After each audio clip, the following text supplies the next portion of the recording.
I ditched my midterm for a dream concert, but what happened next was a total nightmare. It was my senior year of college, and most of my time had been spent buried in textbooks, desperately trying to keep my grades up. With graduation looming, I figured I deserved a break before entering the grind of the real world, where you get worked to death for barely enough money. My friends and I were brainstorming ideas, and since we were all really into music, we landed on the perfect escape, a music festival. As soon as we saw the announcement, we didn't think twice. We bought 2-day passes, and that was that. It was a no-brainer. A couple of days off in the middle of the term, what could go wrong? Statistically, the odds of having a midterm that Monday were slim, or at least that's what I told myself. Spoiler alert, it didn't work out in my favor. We were hyped when we got the tickets but totally forgot about the festival once classes started. Halfway through the term, reality hit. Senior year midterms were looming, and I had one big obstacle in my way, an intermediate foreign language class that I barely cared about. My mom spoke the language fluently, so you'd think I'd have an edge. Instead, it made things worse. I couldn't care less, but my professor was a hard SS who loved to keep my grade on the border of passing, just so he could tell me how much I sucked. He even took off points on one quiz because he said it looked like I didn't care.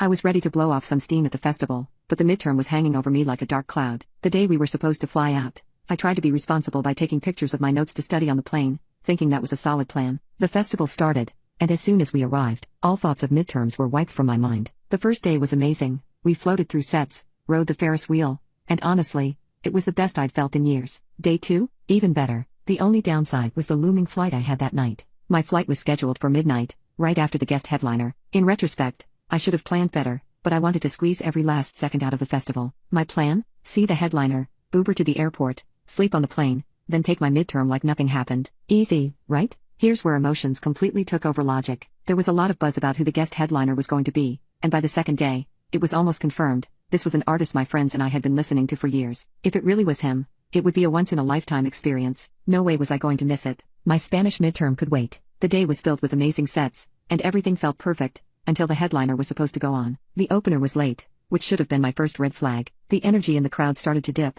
and everyone just wanted to see who the mystery headliner was. Finally, the moment came, and I started crying. Not because it was beautiful, but because it was my least favorite artist of all time. We had been joking the whole festival about how awful it would be if this guy showed up, and now it was happening. My dream festival turned into a nightmare, and I was completely wrecked. I was already feeling the effects of substances and exhaustion, so flying home in this state was out of the question. I wasn't in the right headspace to do anything, let alone take an exam. But the one silver lining? The crowd hated the headliner as much as I did. We all started booing him off the stage, which, while satisfying, didn't make up for the fact that my night had gone to poop. The festival organizers had enough of us and just shut everything down, telling everyone to go home. I was devastated, not just because of the festival, but because I knew I had completely screwed up my midterm. The weight of it all hit me, and I broke down in tears. Some people thought I was crying because of the headliner, but in reality, my mind was spiraling with fear that I wasn't going to graduate. My entire academic career had built up to this moment, and I was throwing it away for a festival headlined by an artist I hated. When we got back to the hotel, my friends tried to cheer me up, but I was too deep in my own thoughts. Regret set in hard.